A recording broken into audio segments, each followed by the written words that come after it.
Welcome to our Good Friday devotional. This is one of the more difficult days in our series of devotionals. Obviously, Good Friday is the day where we talk about Jesus' death on the cross, and it's one of those days where it's kind of difficult because we call it Good Friday. But why do we call it Good Friday? Because we call it Good Friday not because of what happened to Jesus, but because of what Jesus did, what he accomplished. And it's a Good Friday because the work of God has been completed. It is finished, as Jesus said on the cross.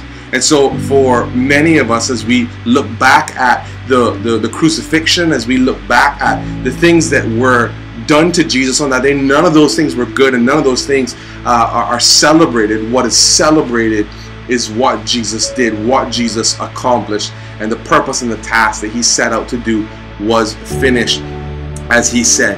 You know, Jesus, his crucifixion lasted about 6 hours, and that's an excruciating time to be hanging on a cross.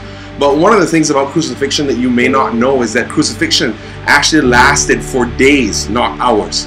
And so Jesus' death in 6 hours was actually a very quick death in terms of the time that he died. And it was not because of the wounds that he suffered. It was not because of the things that had been done to him why he died so quickly. He died quickly because when he finished what he needed to do, he surrendered his spirit to God.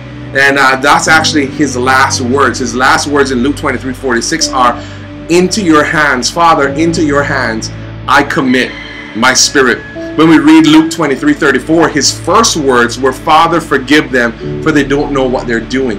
And the reason he says this is because that's the whole reason he's there. The whole reason he is there is for our forgiveness. One of the other things we see happen on this day is that Judas, so overcome with guilt and shame for what he had done to Jesus in betraying Jesus, actually kills himself. And we see the disciples begin to scatter because of the fear that they were overcome with. Not just the 12, but Jesus' larger group of hundreds of disciples.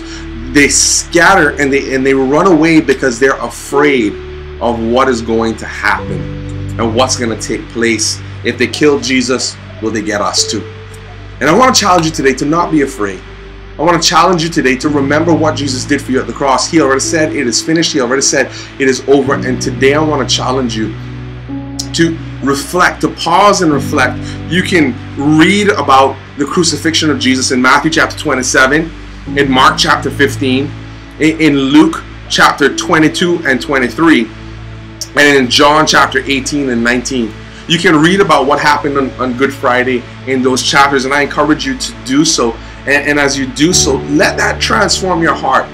But don't be afraid today, because Jesus has already completed it at the cross. He's already finished it. Let's tell the world about what he has done.